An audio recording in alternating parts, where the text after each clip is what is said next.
Thank you for joining our Croatan conversation on investing in regenerative fiber value chains. This is part of a larger series bringing leaders working on the front lines of finance, social change, and ecological resilience into deep dialogue about collaborative opportunities to invest in solutions to some of the world's toughest social and environmental challenges. Croatan Conversations are a project of Croatan Institute, an independent nonprofit research and action institute that envisions an equitable world where finance supports flourishing communities, vibrant places, and resilient economies. I'm Josh Humphreys, co-founder, president, and a senior fellow of the Institute, and I'm really excited to moderate today's discussion. But to start with, some logistical matters. This conversation is being recorded and will become available on our website and our YouTube page. If you haven't taken the opportunity to subscribe to our YouTube page, please do so now. Zoom attendees can ask questions using the Q&A box at any time. If you're watching on LinkedIn, you can post your questions in the comments box, and we'll do our best to answer as many questions as we can at the end. After this 60-minute conversation, please join us for a separate Zoom Q&A, where you'll be able to ask questions and comments live with all of our discussants. And we'll address any questions we aren't able to get to during this first hour. You should have received the link to this bonus session in your confirmation email when registering for this conversation. We'll also provide a link in the chat as we get closer to 2 p.m. Now, this is, as many Croatan conversations are, an opportunity to talk about intersections between finance, economic development, social and environmental transformation. And some of us may be talking about investment and financial services. And as you may know, financial services is a regulated industry. So we are really here to educate. We're not here to make any solicitations or make any recommendations, even if we may talk about funds or investment opportunities. If you hear about a product, please do your own research or consult an advisor. This is not investment advice. This is a conversation. I'm particularly excited by this Croatan conversation because it comes in the aftermath of the release of one of Croatan Institute's first merchandise-based collaborations with one of our key place-based partners, who's here today, represented by Eric Henry, president of TS Designs, one of the nation's earliest benefit corporations, one of the first in the state of North Carolina. And we have worked with TS Designs to do a really interesting t-shirt that Eric and I are going to be able to talk about a little bit more. It's what we're calling a t-shirt with terroir. It's a special product of a unique business model that is associated with TS Designs brand called Solid State Clothing. And it's a North Carolina made black walnut t-shirt, naturally dyed with natural fibers that emerged from the 10,000 Pounds of Cotton Project, which is a really exciting initiative that Eric helped to formulate, and other panelists, including Sarah, have written about in the past. That's really changing the way that we think about natural fibers and our relationship back to the agricultural producers who make this all possible for us. The 10,000 Pounds of Cotton Project is something that TS Design started in 2020 to develop a different kind of relationship outside of the commodity market, basically. Commodity industrial ag is usually how fibers like cotton are priced. But Eric went straight to the grower. Here you actually see him, or you see the father of this pair. Ronnie Burleson and his son Andrew have been growing cotton in Stanley County, North Carolina since about 1991. And they are no-till pioneers in the state that make some of my friends who are in the cotton growing world where I'm from in Eastern North Carolina really envy their production by embracing this new kind of approach to regenerative agriculture by not disturbing the soil as much. Eric developed a really close relationship with the Burlesons over the years in the Cotton of the Carolinas value chain approach to textile manufacturing. And Eric's going to say a bit more about exactly what the 10,000 pounds of cotton project is all about in terms of pricing. But the important thing here is for you to know that ultimately you get to go ground to garment. There's a real shirt that's been spun within about, I want to say about a 600-mile radius, all here in the Carolinas, in close collaboration with the Carolina Textile District, of which TS Designs is a member, and where we also have presence from Molly Hemstreet, one of the co-founders of the Carolina Textile District, here today to talk about the value chain that they've helped to develop back here in the South, reshoring manufacturing within the textile value chain.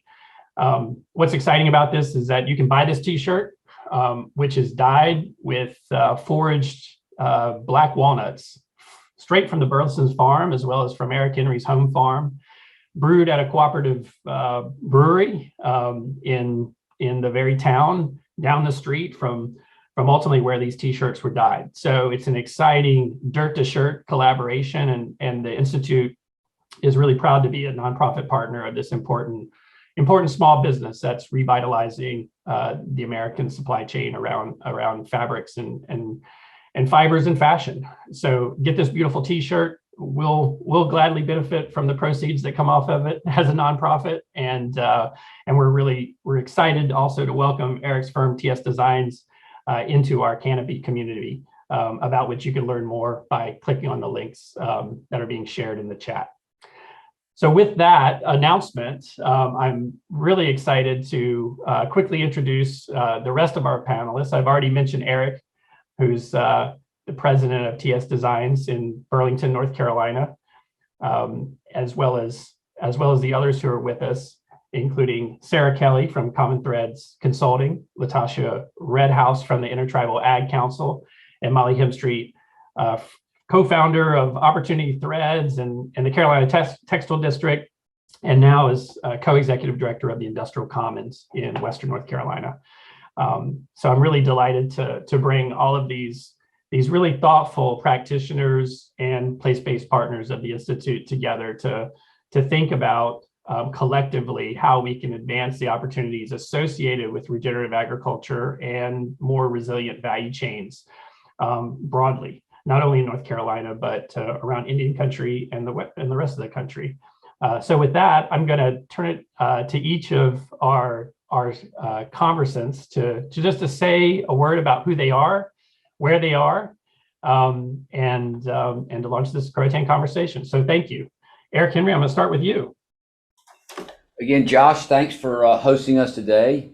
And a couple of quick notes for the plug for the walnut T-shirts. It was made by my very good friend Molly down there in the corner there, because if it wasn't for her, that you would just have a pile of cotton and not those great looking T-shirts. So just want to plug for that. But again, Eric Henry, president of TS Designs. I've been in this industry now for 43 years. Definitely the old guy in the room, I'm sure. And I'm just excited to see the conversations that I think are starting to come together, because I went through something similar to see industry destroyed back in 1994 with NAFTA. And we're a business that I started during school, grew to 120 employees working for the brands. NAFTA rolls in 1994. Within 2 years, 120 people. Well, of the 120 people, I think 12 people left. We didn't leave. We focused on the values of making it here. And then when we fast forward to what we just went through with COVID, I think we're seeing the values of local, connected, resilient supply chains. And we're just very, very fortunate being in the Carolinas is we have the two most important assets. We have agriculture and we have apparel manufacturing. So I think, people are starting to realize the value of those local connected communities. And I look forward to these conversations today about how to bring more people into this and move forward. So thanks. Thank you, Eric. I'm going to turn it over to Molly next. Thank you, Josh. Just to echo Eric's thank you for pulling together this great group of folks to have conversation. And I look forward to meeting some of the folks on the call and hearing your conversations after this first part of the panel. So I'm Molly Hemstreet. I'm born and raised in Western North Carolina. I live in Burke County. grew up here, watched a lot of this work leave, but I didn't want to leave. So I came back and I actually started a cut and sew. Somebody told me later that even though they were encouraging us, they thought we would never make it, but here we are. We're still here. So I wanted to start that cut and sew based around two of the problems I saw. One of those was creating sustainable products, and another of those was creating a model of employee ownership so that labor would not be extractive. So I think as we think about these conversations, I'm always really interested in the human element as well, and how we not keep these cycles of boom and bust in our communities, but how do we always infuse the right thing, which is about sustainability of products and supply chains and people. And so the first co-op that I started as an employee-owned cut and sew plant. And then there were all these small producers that were trying to figure out, like, how do we work together? So we did partner with wonderful folks like Eric to form the Carolina Textile District, which is a network of producers. And we talk about being big by being small together so that we can create scale while we can also keep our identity as small producers. So we've started that. And then there were folks that wanted to fund us. I know some of this conversation is the funding conversation, the investment conversation. There is a lot of money out there. So we created a 501c3 to help fund a lot of this work. So all these tools that I didn't necessarily have as I was trying to figure this out, I wanted them to be housed somewhere. So we built the Industrial Commons to help build out more small producers in this space of sustainable textile production, and then also to train another generation of workers, because so many folks have been said, don't go to the mills, don't work in this space. And it's actually really, really an exciting space. So we work with over 700 young people to tell them about this work. So I'm excited to share more of that with you today. And I, again, appreciate this space and opportunity to be part of the conversation. Thank you, Molly. Sarah. Thanks, Josh, and thanks everyone for the opportunity to be here today with this amazing group. I'm Sarah Kelley. I run Common Threads Consulting based in Washington, D.C. And I guess by way of introduction, I'll say that I have really a lifelong interest in the textile and fiber industry, coming from kind of a, history or material economy set of questions. Oh, who made these products? How did these get to us? What does it take to bring these products to us? Started out approaching that through history and then kind of moved over to the agriculture side of that question, ran an NGO, and then had the opportunity to work for a family foundation doing grant making on food and agriculture, as well as a range of other environmental topics. And so I just started wondering, seeing the amazing work that's going on the ground and wondering, well, who's funding and financing these fiber producers, this industry? And had the chance to kind of deepen that work through the what was previously the RSF Social Finance Integrated Capital Fellowship, now called the Just Economy Institute. So in my consulting work now, I've kind of taken all those pieces and I'm trying to focus on that question of how we mobilize more capital and funding for this industry. Along the way, I also had the chance to work on a 200 head sheep farm, so pretty decent size for the East Coast of the US. And also to sew professionally in theater, costume shops. And I try and keep those experiences close to my heart and bring as much of an empathy-driven approach as I can to this work, just echoing what Molly mentioned. These are products made by people that so often gets lost, and just trying to really bring that forward in the work that we're all doing. And in my consulting work now, I serve as consultant and project director to Sustainable Agriculture and Food Systems Funders. That's a national network of funders and donors. I had the chance to co-author the Fibers Roadmap report and now working with them to develop the Integrated Capital Fibers Fund. And most recently, I had the chance to serve as lead researcher and author for the global NGO Textile Exchange, for its regenerative agriculture landscape analysis for the apparel industry, and Intertribal Agriculture Council, Croatan Institute, many others played critical roles in informing and providing expert review for that report. So really honored to join this group. Thanks so much. Thanks, Sarah. Latasha. Hi, good afternoon, everyone. My name is Latasha Redhouse. I am a member of the Navajo Nation. I work with the Intertribal Agriculture Council as the American Indian Foods Program Director. And I've been with the IAC for a little over 2.5 years. Through the IAC, or the Intertribal Agriculture Council. We were founded in 1987 to pursue and promote the conservation, development, and use of our agricultural resources for the betterment of our people. Our constituents consist of all 574 federally recognized tribe, and it seems to be counting. And our platform and space that we're trying to encourage through the American Indian Foods Program is to promote and market the amazing and diverse selection of foods, fiber that is grown or harvested throughout Indian country. Thank you so much, Latasha, and thanks everybody for being here.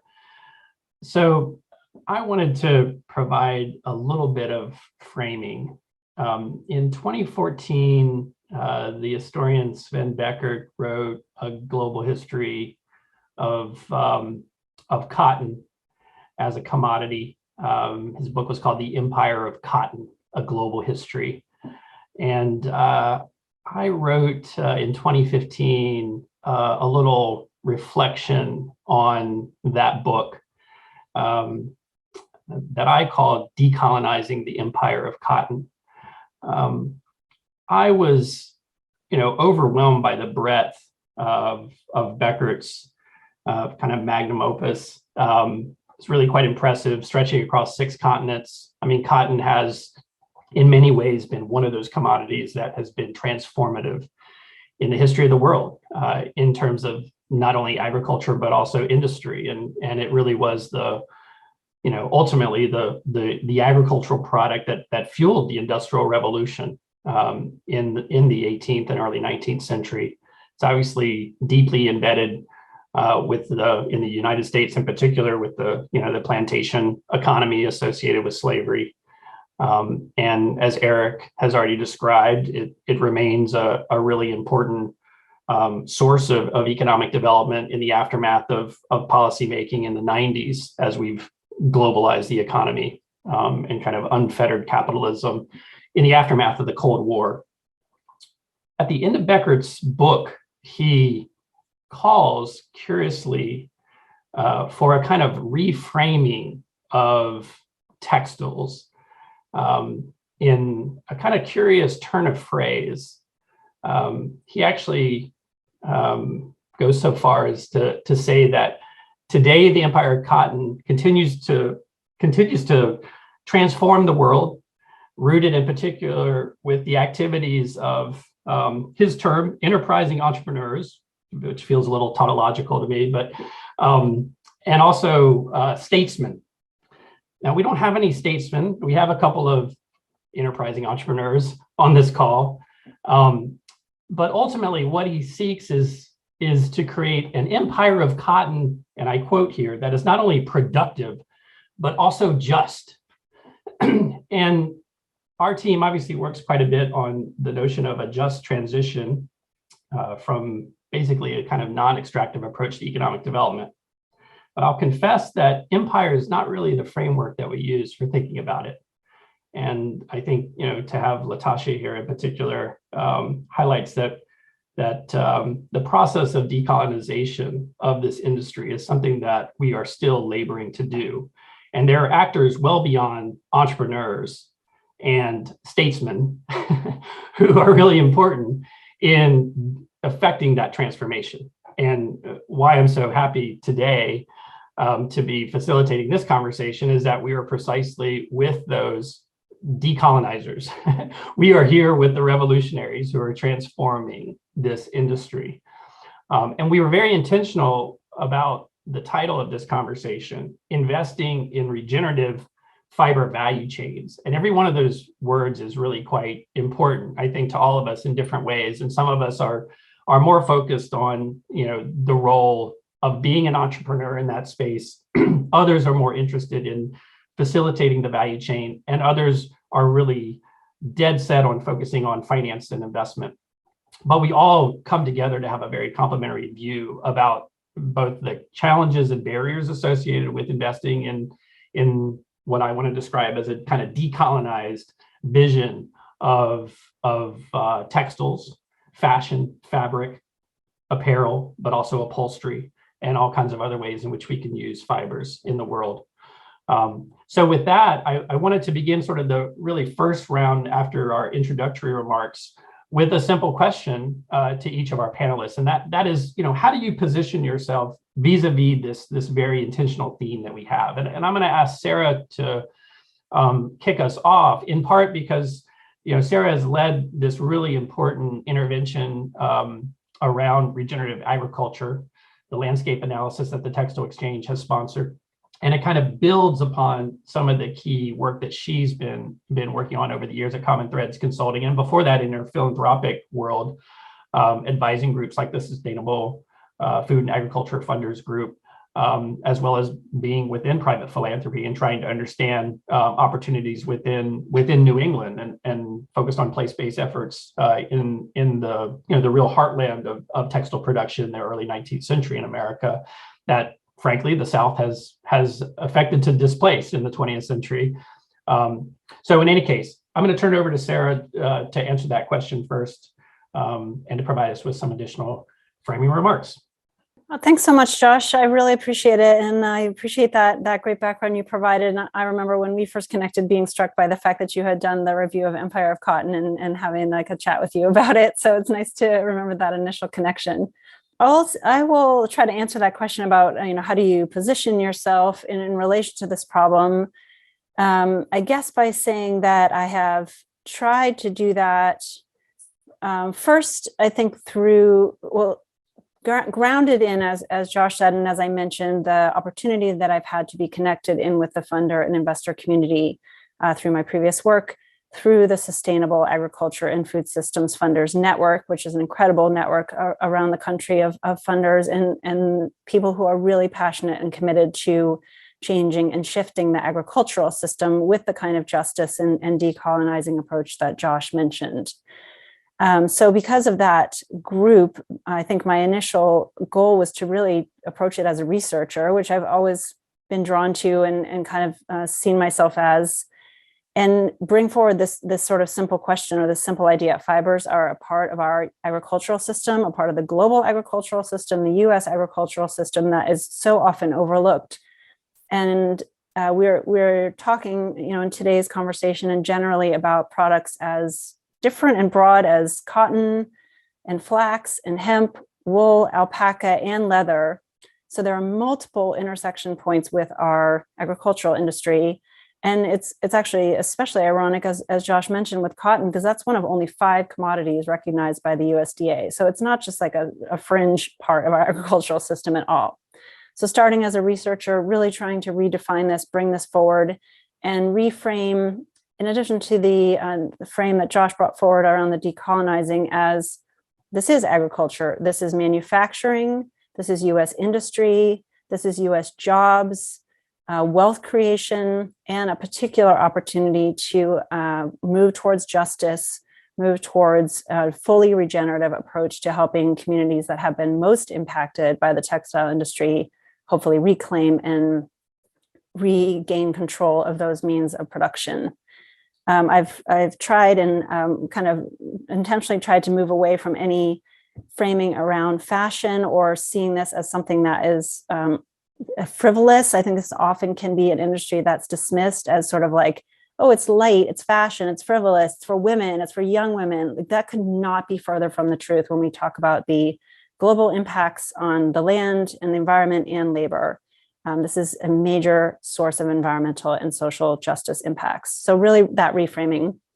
And then being drawn, through the work that we did on the fibers roadmap, defining the gaps, defining the needs, into seeing that we had this real need for more creative and flexible and patient financing to help us rebuild our US reshored industry into, I would say, as you asked, like, well, what material are you working with? Just hopefully trying to influence the flow of capital and funding as a material, quote unquote, that's critical to the growth of this industry. So that's how I would answer your short question. I can provide some more framing, but thought we should hear from others about their relationships to the industry, and then I can jump into that. Great, thank you so much, Sarah. That's really helpful. Given the centrality that you place in the landscape analysis around regenerative agriculture for textile industry on on the indigenous roots of a lot of regenerative agricultural practice at a time when we really are obviously grappling with the climate crisis. I think it's really helpful to hear from IAC and Latashia as well to highlight that, what we sometimes forget, the carbon cowboys, who dominate the climate conversation. We kind of forget that those of us who have connections with the land that are more longstanding have been good stewards of that land for a long time. And just as small businesses like Eric are still here, folks like the Navajo are still here too. So I'm really delighted, Latashia, to have you here and to reflect on this first question, your relationship to the question of investing in fiber value chains from a regenerative perspective. Yes, thank you. I think in our space, especially within the American Indian Foods Program, yes, we do see a lot of, and I'm sorry, I'm just trying to get past this cold. I actually have a nicer voice, I swear, I promise. But we are very, we are engaging with cattle producers, some wool producers, hemp producers. And so we're really trying to create what this regenerative landscape looks like for our constituents. We're able to, as a nonprofit organization, we're really trying to find solutions to be able to kind of shepherd this collaboration, communication from the sidelines, and ensuring that a lot of our constituents and everyone's message is appropriately translated while we're, again, dialing closer to this regenerative agriculture. And then working with partners like yourselves, or really been trying to design and support implementation of cost share for regenerative agriculture practices currently not funded or accessible to Native American producers through many programs. And so, just having this appreciation for the fact that our Indigenous communities are the first land stewards, and they are reclaiming and resurging in this regenerative agriculture space. We're really just working towards whatever solutions we can provide, I think. And again, we're just seeing that overall with the experience we're seeing with our cattle producers or bison producers, their infrastructure, the lack of infrastructure, lack of capital or access to capital as well. So kind of hopefully that gives a little bit of information. Great, thank you. I'll turn it to Molly now. Sure. So back to the question, where do you position yourself in relation to the problem? So when I was hearing your introduction, so much of what we're trying to do is build alternatives to extractive models. So labor is extractive. Everything about it is extractive. If you live in the rural South or in Appalachia, it's everything. Our economy is built on extractive models, labor, all of it. So I think the interesting thing that we're trying to do is still be in the same industry. So we're not necessarily throwing out the industry, nor throwing out a lot of our mechanical infrastructure. What we're trying to do is really reposition it and create not only scaled models, but scaled models that are working, interfacing with kind of traditional markets, but with a complete 180 on labor and sustainability. So I think where we come into the space is, here is a cut and sew that's doing all sustainable practices that's completely 100% employee owned. Here's another model of that's really building into not just the sustainable economy, but the circular economy. Because what we do want to do is when we get these fibers into circulation or production, we want them to keep going as long as they possibly can.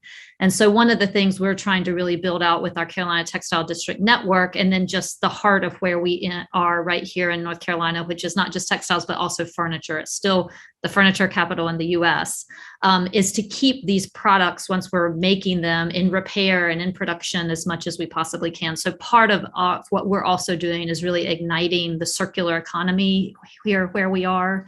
And so that's been really important. And then just to name, as Sarah and have already spoken about, is just the natural fibers as well. So bringing hemp into the conversation and the ability to produce those at scale and manage those fibers. So we were very lucky, again, to kind of interfacing with the funding piece, is, and why we have a 501c3, we were able to get a really phenomenal grant from the Appalachian Regional Commission, which allowed us to get one of the first built machines in the US that could manage at scale recycled fibers and hemp fibers. Because what we see is when we talk about supply chains, we actually like to talk about them as value chains. So again, the position we're already going to say is we're in this industry where we're going to throw a sustainable wrench into it. We're going to talk about labor and we're going to talk about the sustainability. So one of the pieces that was missing in our value chain was the ability to process recycled fibers and recycled hemp at scale. So we were able to go and get a really phenomenal machine that's kind of a one of its kind that allows us to catalyze the circular economy and a lot of these natural fibers and get them to more of these traditional markets. So I think that's part of the like a creative disrupting, but also kind of helping to support and push traditional fibers and traditional models into more, sustainable models into more traditional markets. And I think that's an important place that we're holding in this conversation and in this supply chain and value chain.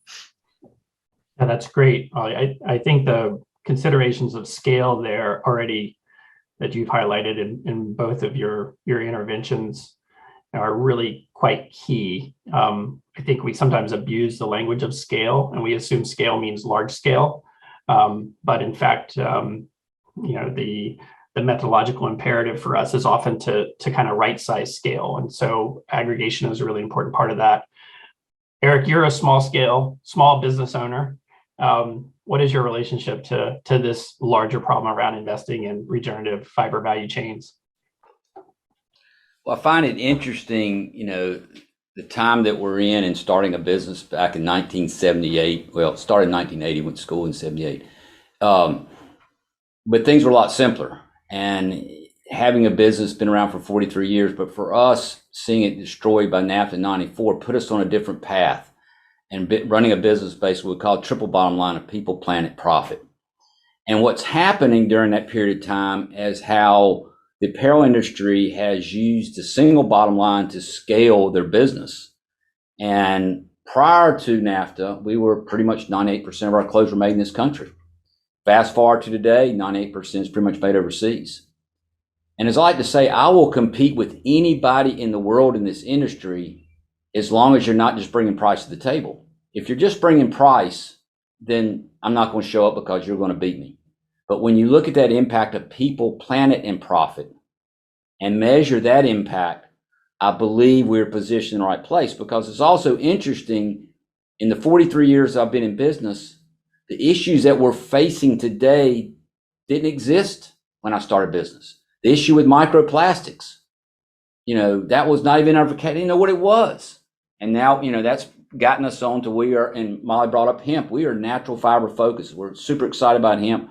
Right now, it is cotton, but I definitely see hemp becoming a major player along with wool in the years to come. So we've got to address my. You mentioned earlier, Josh, climate change. Another thing that was not on our radar screen, and it is front and center, the biggest issue that our civilization will ever face, and we're not doing a very good job with all the distractions between wars and COVID and pandemics and stuff like that. But then what I've also seen with the apparel industries is income inequality.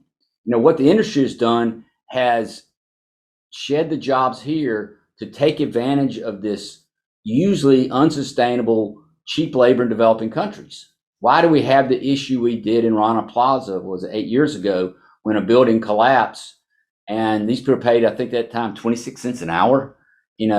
So what we're seeing is now all the problems of what we've done over the last 20 or 30 years and then, we brought on fast fashions. There was a term somebody thought a couple of weeks from Mario, another panel, 30% of the clothes that are manufactured never make it to market. All these things have happened in a very, very short period of time. And so all we're trying to do is we want to have a discussion. Yes, we're a small business, but we have with the big players. Let's just look at our impact just beyond your return to your shareholders. And what is your responsibility to the planet? And what is your responsibility to people? And it is a journey.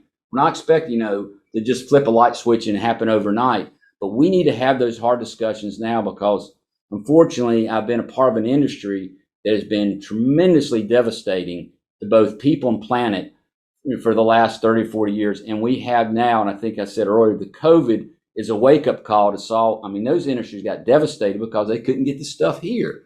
And, working with people like Molly, we've proven this model works. We can do it right here. I can jump in my car in 2 hours. I can be sitting in Molly's office and we can brainstorm with other people. We can do it here. We're fortunate and we're lucky we have that. But I think it has shown a light on the weakness of the overall apparel industry when they're focused on that one thing, maximize their bottom line. I think that's a great point, Eric, that we really, in this kind of globalization of the industry, which has placed a high premium on large scale production. Indeed, going back to the 70s, right? Our, Secretary of Agriculture told farmers to get bigger, get out. We continue to face this as an opportunity, but the fact of the matter is that we're able to pivot much more nimbly in value chains when we do it in a more regional manner. I'm going to turn it back to Sarah now, just to talk at a bit more length about some of the gaps that you've seen in your value chain analysis over the years. And, Latasha used the term early on when she's referring to some of the farmers that IEC works with, access to capital, right? We actually already have a question in the chat from one of the farmers, even here in our region that we're working with, textile value chain farmer, how do you get access to capital? So Sarah, give us a few of your reflections on some of the gaps and opportunities associated with access to capital challenges within the regenerative fiber value chain. Yeah, thanks so much, Josh. I appreciate the opportunity, as I think any of the panelists could absolutely give this background very firsthand from their own experiences. And in fact, many of the elements have been touched on here by Molly and Eric and Latashia already, and you, Josh, in your intro. So just, I guess, to sum up a few things that have already been touched on, when you look at the textile industry as a whole, as others have mentioned, really a large part of the history has been about chasing that cheapest labor, from the global history to the US, to the inextricable connection with the institution of slavery, to NAFTA that Eric speaks about so powerfully, and now this continuing effort to chase that cheap labor to China, to Bangladesh, all around the world. And for a very large part, that has been provided by the labor of women of color in these nations that have become the source. So what that means for all of us in this industry, and this challenge for us, is as consumers, as buyers, and for investors and funders, the training has really been to expect low prices, to expect the cheapest possible price, as Eric was alluding to. And on the investment side, if that means that the expectation of investors, the expectation of capital has been for these returns to be generated by the industry, by global brands that are actually really based on this, I think, fundamentally extractive foundation around labor that has been sort of the core of the industry for such a long time. That there are many other elements of that, but I just want to mention one specifically that I think this is also joined by the fact that the industry has had an increasing reliance on synthetic fibers that are petroleum derived. They are byproducts of the petroleum and the global oil and gas industry. In fact, in some of the early research we did, we found that up to 2/3 of all the fibers we wear and use now are oil derived. So this is by far the fastest category of fibers if you look at the amazing data that's been collected on this by Textile Exchange and others. So that also, because they are part of the same system of externalized costs and subsidies that benefit the global oil and gas industry generally, that has also helped depress prices, always have this race to the bottom for the cheapest fibers, the quickest fibers, the most disposable fibers. And that has similarly kind of informed the expectation of investors and capital for what the returns will look like. So the reason I see this as, related to our challenges and barriers now is that the work that we're all doing is really about rebuilding that transparency that we've been quite intentionally encouraged to lose down to the base of the supply chain, the transparency to the farm level, to the labor, to where the products come from in the first place, to the feedstock for these fibers. Where are they connected? Are they connected to the soil, or are they connected to oil and gas? And so we have a re-education job to do for all of us and for investors in terms of what is really being represented by the so-called market rate returns right now.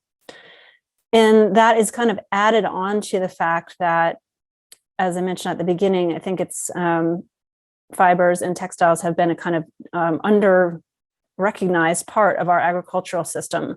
So all the barriers that small growers and farmers face globally in terms of access to capital in the agricultural system are still at play in terms of the land access and these crops that they're trying to produce. And then you kind of add on that layer of sort of lack of recognition or opaque, the opaque relationship, the opaque situation with regards to the global supply chain. And I think that compounds the barriers. And then, of course, we know that these barriers are just exacerbated for entrepreneurs who are people of color, who are Black and Indigenous and people of color entrepreneurs who have been most impacted by the industry itself and by the kinds of discriminatory financing practices that are at play across the agricultural industry. And just mentioning that Croatan Institute has done incredible research on this as well through its Reefs program. That's been a real inspiration. When it comes to regenerative agriculture, we have an incredible opportunity to be part of that larger rethinking, decolonizing, reconceptualizing what this whole industry could look like, and rebuilding those transparent connections down to the level of the soil and to the labor and the hands and the people who bring these products to us. And in the textile exchange regenerative agricultural landscape analysis, we really tried for the audience in that case of global apparel brands to bring this forward as really our key takeaway: investing in a fundamentally different system. That starts with recognizing, as Josh mentioned and Latashia mentioned, and Intertribal Agriculture Council inspired us in many ways. That starts with redefining and remembering that the indigenous roots of regenerative agriculture are really central to this whole approach. It's not a brand new approach. It's not just a set of practices, but it's really a fundamental shift. And in the report, we also looked at ways that needed to include a specific integration of an equitable financing mechanism by apparel brands in any regenerative project they want to engage in. All the practices and areas that I just mentioned have had the fundamental approach of shifting risk onto the growers, onto the small entrepreneurs. Risks are very much at play for these large apparel brands. They're subject to many risks, but these are not being priced in. These are being externalized and not recognized by the capital markets. So there are many, I have to say, interwoven impacts here and barriers that we're facing, but I think it's really that fundamental reconceptualizing of how we need to relate to and see down to the roots of this industry that is going to be our biggest challenge and our biggest opportunity as people start to see these connections.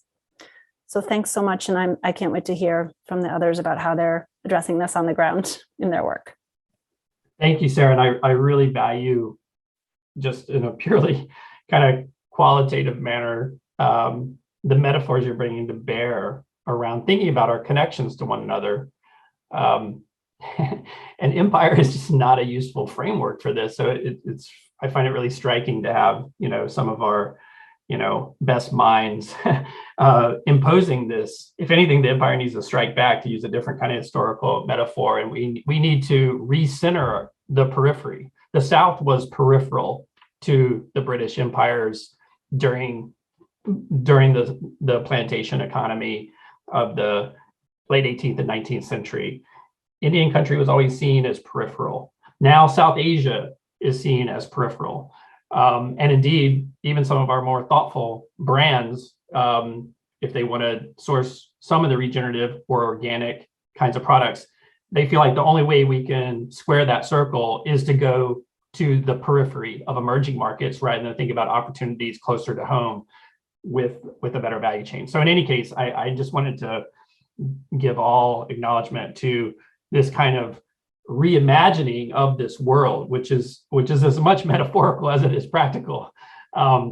But with that, I'd like to turn it back to you, Latashia, just to reflect on some of Sarah's remarks and to hear even more explicitly some of the gaps that you started to allude to that you see in Indian country. Thank you. Well, yeah, just the plight of inequitable access to credit, and that's a huge thing for a lot of our producers, has placed Indian land resources in a myriad of states. However, we recognize that the resounding majority of American Indian producers are limited to land access that is regulated by strict conservation policies. So this, in combination with the culturally grounded nature of tribal land managers, is what gives IAC the grounds to argue that all IAC producers deploy conservation and regenerative programs in their operation. So constantly, as we're building out like these, like hearing all of the barriers that producers are experiencing, access to capital and then infrastructure, we have a large group of cattle ranchers, bison ranchers that don't have quality infrastructure set up so they can retail their product. I mean, I think the majority of our producers, if we look at it, maybe 70% of the AIF producers are cattle ranchers. And so there's really this need to figure out how to build infrastructure to ensure this continuity of growth. The other thing that we are finding, and I think as being solution-driven organization, we're talking with CDFIs, we're building these networks, and we're talking about patient capital. What does that mean for Indian country too? Because again, as we're talking about Indian country, we're also talking about 574 different tribes, and there are different interpretation, there are different laws. So it's been a world of learning and engaging, but I think that's why it's so important to have these conversations. Thank you, Latasha. I really appreciate that view. And I think we tend at times to view Indian country as a kind of homogeneous monolith of First Nations people, but there's a lot of different stuff going on, obviously, as you've already alluded to. And where you're practicing agriculture matters quite a bit, whether you're involved in grazing systems or actually trying to grow fiber from plants. These are really key issues. As we're getting to the end of our first hour, I want us to stress even more so in response to Sarah's kind of remarks, the solutions you're starting to see. Latasha teed that up well for us. So even more so, I'd like to invite Molly to highlight some of the solutions that you're starting to envision from your perspective in Western North Carolina. Sure. So I'm going to offer up an alternative to the empire is just ecosystems, because I do think, I think that is inherently a regenerative word. And if we think about what healthy ecosystems are, it is really, it's the big and the small and the young and the new, and it's all, that's how we get to scale. It's really more about impact. So we think of our work as ecosystems. And so Eric and I, he's going to tell you the story of this t-shirt. So I'm going to let you tell him to tell the story of the t-shirt. But one solution we have found is that I'd like to, yes, somebody said ecology is greater than empire. That's you, Josh. So one of the really neat projects we have found is around the circular economy. And I would like to talk just briefly about that. And then I'm going to let Eric tell you the story of the shirt that you saw at the beginning, which is also just a manifestation of the ecosystem and partners working together. And all of us doing what we do well, but then connecting it strategically with structure and with philosophy and with economy to really have it have greater impact. So one thing that we are really excited about is we are partnering with a big brand. So this is Smart Wool. It is wool, so it's naturally a regenerative fiber. And we're interfacing their supply chain with the circular supply chain. So the first thing we're doing is we have become the US take back of all socks, any socks. We receive hundreds and hundreds of socks every day into our facility. We sort them, so we're saving that natural fiber. We're saving the wool fiber. And then thanks to Smart Wool was one of the companies that never reshored, like Eric. they stayed here. They were faithful to their community here, and all of their knitting for socks is done either in East Tennessee or in North Carolina, and we're right in the middle of them. So we're able to take our truck and we go and we pick up all their post-production waste from the knitting mills. We combine that with their post-consumer waste, thousands and thousands and thousands of pounds of it. I think we'll take back over 250,000 pounds of socks. And so we're creating those natural fibers, and we're creating them as one of the largest scale take back circular projects in the US. So I just wanted to lift that up as like a hopeful solution of what scale looks like, what new economies and new infrastructures and new ecosystems looks like when we're actually interfacing with these brands. And I think one of the challenges too, and I just to reiterate what Latashia was saying about infrastructure, what also happens is it's often these folks on the front lines that have been in their communities forever that have the vision what new economy looks like, but we're just not big enough. And that again is I think where we've band together. And we showed this with the Carolina Textile District when we've made millions upon millions of masks and for our communities. None enough of us could necessarily have done that on our own, but it was multiples of us coming together, sourcing materials, getting contracts, and sharing information and knowledge that allowed us to create, and really be the front lines on the pandemic. It was a lot of those sewers, just like there were doctors out there were sewers making masks and gowns, but it was only done because we came together. So I think there are models of how small producers can come together, how they can come together for resources, how they can come together for infrastructure. And I think also I wanted to talk about how us coming together was really an anchor for getting a national model out there of what the circular economy can look like, particularly in the wool space. And then I'll pass it to Eric to tell you the ecosystem that's building out this phenomenal shirt that I hope you saw at the beginning. And I assume we got 5 minutes, Josh, and then we go to somewhere else. Yeah. So okay, let me have the last word, Eric. No, I think the power is in our hands because one word is transparency. We live in a global marketplace. Nothing's going to change that. But one thing I have learned is we're going to operate in a transparent. So we're going to make our supply chain transparent to the consumer. It's not saying it's right or it's wrong, but there's no secrets. That's one thing that we've got to stop and we got to demand. First, it starts with the consumer. Just know where your clothes come from. I'm not saying China, Bangladesh, Vietnam is wrong. What is wrong is when you don't know. You bought it for price, you bought it for whatever reason, but you never looked. So engage, and then the next thing we have to demand of the brands, globally or locally, I want to see your supply chain. And if little bitty TS Designs can do this, and with that shirt that you were pitching earlier, Josh, there's a QR code. And on that QR code, we basically go dirt to shirt. Fortunately, because in the Carolinas, we can do it in 700 miles, but we do it in a completely transparent supply chain. You click on that QR code, and I give you a picture, phone number, physical address of everybody in that supply chain, from Andrew the farmer to Molly the lady cuts and sews it, or the company that cuts and sews it. And then we're now talking about the circular economy. What do we have to do it into life? And that's something new that we weren't talking about 3 or 4 or 5 years ago. So it's really, we need to talk about this transparency of what we're dealing with. And one thing I've also found out, it's not one person has the answers. Answers lie within your community. So when you connect those people and you develop a relationship with somebody like Molly that we've known for years, it strengthens what we're doing because she will have ideas from her organization and her companies, and she has done over the years. Is it, what about this? What about that? So transparency builds trust. Transparency builds resiliency. And that's what we have to do moving forward. And there was one last thing there that, that does that is that it makes sure everybody in the supply chain is represented because, as you said earlier, commodity cotton is where the marketplace dictates the price the farmer gets paid for his cotton. And literally how much it changes in the last couple of years. Our cotton farmer that we agreed to a price before the seed goes in the ground was literally putting his seed in the ground 25 cents under his cost, hoping for a better price, hoping for good weather. The most important person in the supply chain depends on the marketplace.